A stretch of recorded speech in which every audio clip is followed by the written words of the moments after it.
पती आहे तुझा तो याचा आपण पार्ट 2 पाहणार आहोत. अमनच्या 33व्या वाढदिवसाचा दिवस जवळ आला होता.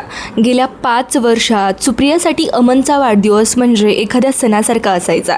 त्या दिवशी ती पहाटेपासूनच कामाला लागायची. अमनच्या आवडीचा पुरणपोळीचा बेत, त्याची आवडती बासुंदी आणि त्याच्यासाठी काही खास भेटवस्तू या सर्व गोष्टींची तयारी ती आठवडाभर आधीपासून करायची. या वर्षीही सुप्रियाने अगदी तशीच तयारी केली होती. तिने स्वतःच्या साठवलेल्या पैशांमधून अमनसाठी एक साधे पण अत्यंत सुटसुटीत आणि छान कॉटनचे शर्ट विकत घेतले होते. तिने संपूर्ण फ्लॅट फुलांनी सजवला होता. सासू सासऱ्यांच्या मदतीने तिने घरात आनंदाचे वातावरण तयार केले होते. सकाळी जेव्हा अमन उठून ऑफिसला जाण्यासाठी तयार होत होता तेव्हा सुप्रियाने एका सुंदर प्लेटमध्ये औक्षण करण्यासाठी दिवा लावला. तिने हसत हसत अमनच्या कपाळावर टिळा लावला आणि म्हणाली, वाढदिवसाच्या खूप खूप शुभेच्छा अमन. आज संध्याकाळी लवकर या. मी तुमच्या आवडीचे सर्व पदार्थ बनवणार आहे आणि सासू सासरेही संध्याकाळी आरतीसाठी येतील. अमनने कपाळावरचा टिळा हाताने पुसल्यासारखाच केला आणि अत्यंत नीरस आवाजात म्हणाला, सुप्रिया, मी तुला आधीच सांगणार होतो. आज संध्याकाळी मला घरी यायला उशीर होईल. ऑफिसमध्ये नवीन प्रोजेक्टचे लॉन्चिंग आहे आणि टीमने बाहेर डिनरचा प्लॅन केला आहे. सुप्रियाच्या हातातील आरतीचे ताट क्षणभर थरथरले. पण अमन, आज तुमचा वाढदिवस आहे. वर्षातून एकदाच तर येतो. मी सकाळपासून तुमच्या आवडीचा स्वयंपाक बनवण्यासाठी तयारी केली आहे. मी तुला हे सर्व करायला सांगितले नव्हते सुप्रिया. अमन चिडून म्हणाला, अगदी. मी लहान मूल नाही आहे की दरवर्षी घरात केक कापून वाढदिवस साजरा करेन. मला ऑफिसच्या सहकाऱ्यांना वेळ द्यावा लागेल. तू माझे जेवण ठेवू नकोस. अमन गाडीची चावी आणि बॅग घेऊन तसाच बाहेर पडला. त्याने सुप्रियाने आणलेल्या भेटवस्तूच्या पाकिटाकडे पाहिलेही नाही. सुप्रिया तिथल्या तिथे सोफ्यावर बसली. तिचे डोळे भरून आले. तिने बनवलेले सर्व पदार्थ, तिचे सर्व नियोजन एका क्षणात निरर्थक ठरले होते. दुपार उलटून संध्याकाळ झाली. सासू सासरीही घरी आले होते. तेही अमनची वाट पाहत होते. पण रात्रीचे 8 वाजले तरी अमनचा फोन आला नाही. सुप्रियाने त्याला 2-3दा फोन केला पण त्याने फोन कट केला आणि मेसेज पाठवला, आय एम बिझी. म्हणजे सुप्रियाच्या मनात संशयाची आणि दुःखाची एक भयंकर पाल चुकचुकली. तिला राहवले नाही. तिने विचार केला, अमन कदाचित कामाच्या तणावात विसरले असतील. मी स्वतः ऑफिसमध्ये जाऊन त्यांना ही भेटवस्तू देते आणि त्यांचे मन शांत करते. सुप्रियाने पटकन आपली नेहमीची सुती साडी सावरली, विस्कटलेले केस अंबाड्यात बांधले आणि हातातील भेटवस्तूची पिशवी घेऊन ती टॅक्सीने अमनच्या ऑफिसकडे निघाली. आता पुण्यातील मगरपट्टा सिटी भागातील एका अवाढव्य काचेच्या लखलखत्या कॉर्पोरेट इमारतीसमोर टॅक्सी थांबली. सुप्रियाने आधीच अमनचे ऑफिस बाहेरून पाहिले होते पण ती आत कधीही गेली नव्हती. त्या भव्य इमारतीचे लोखंडी दरवाजे, सुरक्षा रक्षक आणि तिथली चकचकीत चमक पाहून सुप्रिया क्षणभर चाचरली. तिने साडीचा पदर सावरत आत प्रवेश केला. सुरक्षा रक्षकाने तिला अडवले. कोणाला भेटायचे आहे मॅडम तुम्हाला? अमन अडखळती अमन देशपांडे असं ती म्हणाली. ते मुख्य इंजिनियर आहेत, सुप्रियाने घाबरत उत्तर दिले. सुरक्षा रक्षकाने 5व्या मजल्यावरील अमनच्या डिपार्टमेंटचा पत्ता सांगितला. सुप्रिया काचेच्या लिफ्टमधून 5व्या मजल्यावर जाऊन तिथे ती पोहोचली. आता तिथला अथांग शांततापूर्ण परिसर, कार्पेट घातलेले रस्ते आणि भिंतीवर लावलेली म्हणजे ती स्क्रीन पाहून ती दिपून गेली.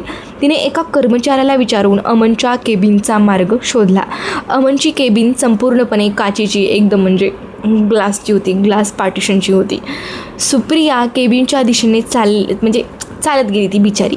तिने काचेच्या पारदर्शक भिंतीतून आत पाहिले आणि ती जागीच स्तब्ध झाली अक्षरशः. केबिनच्या आत रोषणाई केली होती. टेबलवर एक मोठा चॉकलेट केक ठेवला होता. केबिनमध्ये अमन आणि गीतिका दोघेच होते. अमनच्या चेहऱ्यावर एक असा अभूतपूर्व आनंद आणि हास्य होते जे सुप्रियाने गेल्या 5 वर्षात घरात कधीच पाहिले नव्हते. आता गीतिकाने केकचा एक तुकडा हातात म्हणजे असा घेतला आणि हसत हसत अमनला असा भरवला. अमनने अत्यंत प्रेमाने तिला हात धरून तो केक एकदम खाल्ला आणि मग त्याने स्वतःच्या हाताने तो केकचा तुकडा गीतिकाला पण भरवला. दोघेही एकमेकाच्या डोळ्यात पाहून मोठ्याने हसत होते.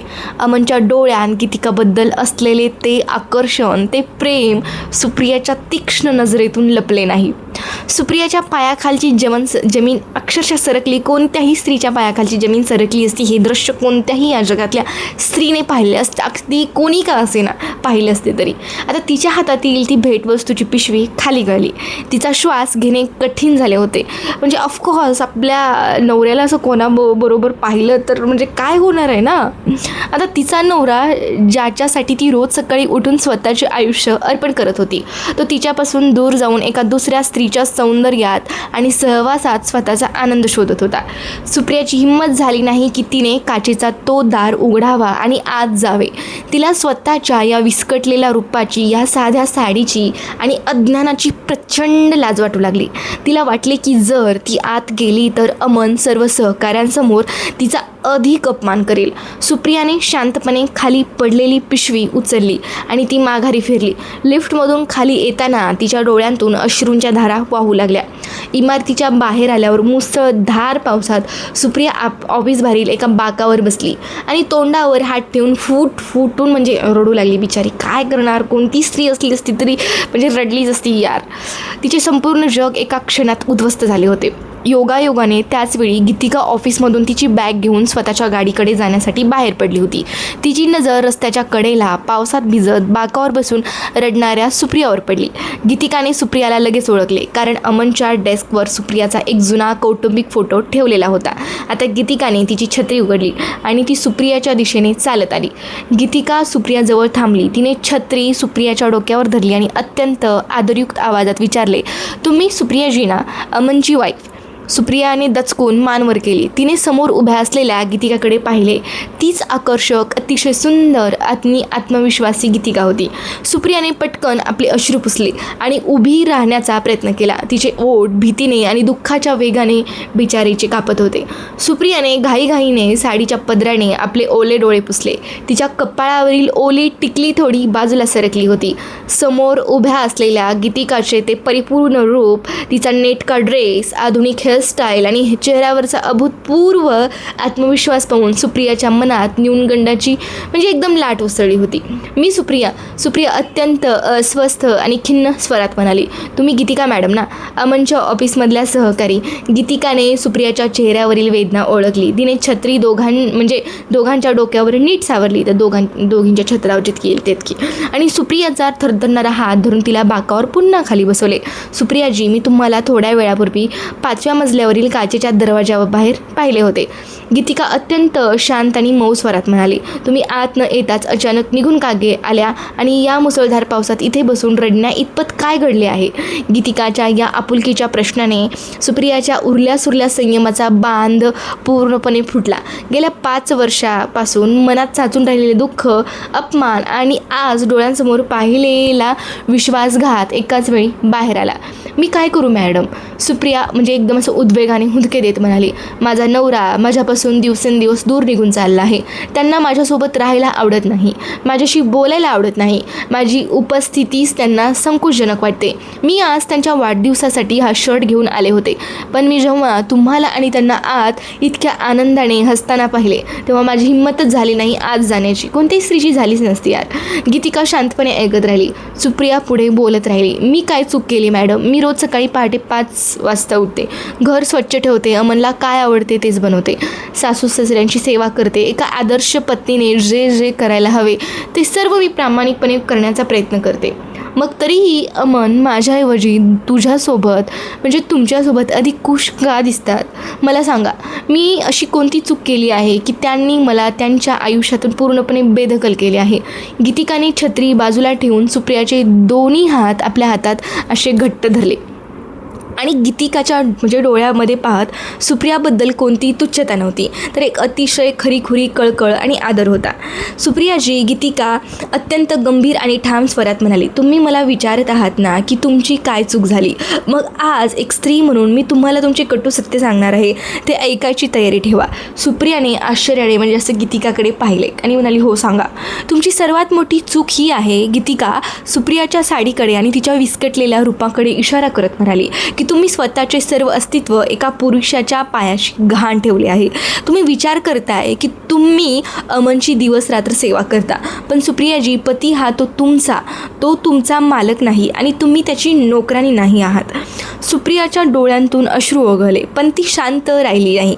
लग्नाचा अर्थ स्वतःचे व्यक्तिमत्व, स्वतःची ओळख मिटवून दुसऱ्याची दासी बनणे हा अजिबात नसतो. गीतिका पुढे म्हणाली, बघा, स्वतःकडे बघा अगोदर. तुम्ही अवघ्या 28-29 वर्षांचे आहात, पण तुम्ही स्वतःचे राहणीमान एखाद्या थकलेल्या वृद्धासारखे करून ठेवले आहे. तुम्ही वजन वाढवून घेतले, स्वतःच्या सौंदर्यांकडे, कपड्यांकडे दुर्लक्ष केले, जगातील घडामोडीपासून स्वतःला पूर्णपणे तोडून टाकले आहे. सुप्रियाजी, जेव्हा तुम्ही स्वतःचा आदर करत नाही तेव्हा कोणताही पुरुष किंवा हे जग तुमचा आदर कसा करेल? आणि हे बरोबर आहे, पण मी हे सर्व अमनसाठीच करते ना, सुप्रिया अडखळत म्हणाली. नाही. गीतिकाने तिला मध्येच थांबवले. स्वतःला नीटनेटके ठेवणे, नवीन गोष्टी शिकणे, स्वतःचा विकास करणे हे नवऱ्याला खुश करण्यासाठी किंवा त्याला दाखवण्यासाठी नसते. ते स्वतःच्या स्वाभिमानासाठी, म्हणजेच आपल्या स्वतःच्या सेल्फ रिस्पेक्टसाठी असते. अमनला घरात स्वयंपाक करणारी नोकरानी नको आहे. त्याला एक अशी समान जोडीदार, म्हणजे इक्वल पार्टनर हवी आहे, जिच्याशी तो कोणत्याही विषयावर बिनधास्तपणे बोलू शकेल, जिच्यासोबत चालताना त्याला अभिमान वाटेल. गीतिका पुढे म्हणाली, मी आणि अमन फक्त एका प्रोजेक्टवर एकत्र काम करतो. तो माझ्या बुद्धिमत्तेचा आदर करतो, माझ्या रूपाचा नाही. जर तुम्ही स्वतःला एका कोशात बंद करून घेतले तर अमन तुमच्यापासून अधिकच दूर जाईल. तुमच्यात कोणतीही कमी नाही आहे सुप्रियाजी, फक्त तुम्ही स्वतःची किंमत ओळखणे सोडून दिली आहे, इतकीच तुमची चूक आहे. गीतिकाचे हे प्रत्येक शब्द सुप्रियाच्या काळजाला थेट भिडले. तिने आत्तापर्यंत स्वतःला ज्या चौकटीत बांधून ठेवले होते, ती चौकट एका क्षणात उद्ध्वस्त झाली होती. तिला समजले की तिचा नवरा तिच्यापासून दूर जाण्यामागे जितका अमनचा दोष होता, तितकाच तिचा स्वतःचा अज्ञानाचाही दोष होता. गीतिका उभी राहिली आणि तिने सुप्रियाच्या हातात तिची छत्री दिली. घरी जा सुप्रियाजी, गीतिका हसून म्हणाली. आणि आज रात्री रडण्याऐवजी आरशासमोर उभे राहून स्वतःला विचारा, मी कोण आहे? अमनसाठी नाही तर स्वतःसाठी बदला. स्वतःचा स्वाभिमान जागा करा, मग बघा हे जग आणि तुमचा नवरा तुमच्याकडे कोणत्या नजरेने पाहतो. गीतिका तिथून निघून गेली. सुप्रिया हातात छत्री धरून त्या बाकावर तशीच बसून राहिली. पावसाचा जोर कमी झाला होता. सुप्रियाच्या चेहऱ्यावरील आगतिकता आता हळूहळू नाहीशी होत होती आणि तिच्या डोळ्यात एका अभूतपूर्व आत्मविश्वासाची ठिणगी पेटत होती. गीतिका निघून गेल्यावरही सुप्रिया कित्येक वेळा त्या बाकावर तशीच बसून राहिली. तिच्या अंगावरील साडी पावसाच्या पाण्याने ओली झाली होती, पण तिच्या मनातील दुःखाची आणि अपमानाची आग आता एका भयंकर निश्चयात बदलली होती. गीतिकाचे ते शब्द तिच्या कानात ढगाच्या कडकडाटासारखे वारंवार घुमत होते. पती आहे तो तुमचा मालक नाही आणि तुम्ही त्याची नोकरानी नाही आहात. स्वतःचा स्वाभिमान जागा करा. सुप्रियाने स्वतःच्या ओल्या हातांनी गालावरचे अश्रू पुसले. तिने मानवर केली. आता तिच्या डोळ्यात आगतिकता किंवा भीती नव्हती. तिथे होता एक ठाम कठोर निश्चय. मी आजपर्यंत स्वतःला फक्त अमनची बायको, या घरची कामवाली मानत होते. मी विचार केला की नवऱ्याने पाय दाबणे, त्याच्या आवडीचे जेवण बनवणे म्हणजेच संसार. पण मी स्वतः कोण होते? माझी स्वतःची ओळख काय होती? सुप्रियाने स्वतःला प्रश्न विचारला. अमनने माझा अनादर केला कारण मी स्वतःचा आदर करणे सोडून दिले होते. पण आता बस, मी आता कोणासाठी रडणार नाही, मी कोणाकडे भीक मागणार नाही, मी स्वतःसाठी बदलेन. सुप्रिया बाकावरून उभी राहिली. तिने टॅक्सी पकडली आणि ती घरी परतली. घरी सासू सासरे तिची वाट पाहत होते. सासूबाई काळजीपोटी म्हणाल्या, सुप्रिया कुठे गेली होतीस बाळा? किती भिजलीस आणि कुठे आहे तो अमन? सुप्रियाने अत्यंत शांतपणे उत्तर दिले, आई, अमन ऑफिसच्या कामात व्यस्त आहे, ते उशिरा येतील, तुम्ही जेवून घ्या. तिने सासू सासऱ्यांना जेवायला वाढले आणि स्वतःच्या खोलीमध्ये ती निघून गेली. खोलीत शिरताना तिने सर्वात आधी आरशासमोर स्वतः उभी राहिली आणि तिने स्वतःकडे, म्हणजे इतक्या 5 वर्षामध्ये ती स्वतःकडे पाहिली. आरशात दिसणारे ते रूप, ती चुरगळलेली सुती साडी, अस्ताव्यस्त तिचे केस, कपाळावर पसरलेली टिकली आणि आहाराकडे दुर्लक्ष केल्यामुळे तिचे वाढलेले वजन. तिचे वय अवघे 28 वर्षे होते, पण ती 50 वर्षांच्या थकलेल्या स्त्रीसारखी दिसत होती. आता सुप्रियाने स्वतःच्या प्रतिबिंबाच्या डोळ्यात डोळे घालून पाहिले आणि म्हणाली, ही जुनी सुप्रिया आज इथेच संपली. आता एक नवीन सुप्रिया जन्माला येईल. दुसऱ्या दिवशी सकाळ झाली. नेहमीप्रमाणे सकाळी 5:30 म्हणजे 5:30चा गजर वाजला. पण आज सुप्रिया स्वयंपाकघरात जाऊन भांडी कपड्यांचे नियोजन करत नव्हती. तिने तिच्या जुन्या कपाटातून एक साधा ट्रॅक पॅन्ट आणि टी शर्ट काढला, जो तिने लग्नानंतर कधीच हात लावला नव्हता. तिने तो परिधान केला, केस मागे नीट बांधले आणि पायांत स्पोर्ट शूज घातले. जेव्हा अमन सकाळी 6 वाजता नेहमीप्रमाणे जिमसाठी किंवा धावण्यासाठी बाहेर पडणार होता, तेव्हा त्याने सुप्रियाला तयार झालेले पाहिले. तू कुठे चालली आहेस? अमनने आश्चर्याने विचारले. विचारणारच ना.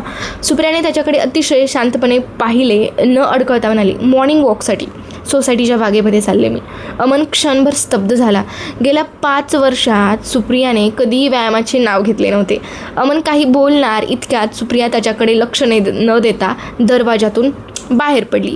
आता त्या दिवसापासून सुप्रियाच्या आयुष्यात एक नवीन क्रांती सुरू झाली होती आणि ही क्रांती प्रत्येक स्त्रीच्या आयुष्यामध्ये सुरू होणं तेवढंच गरजेचं आहे.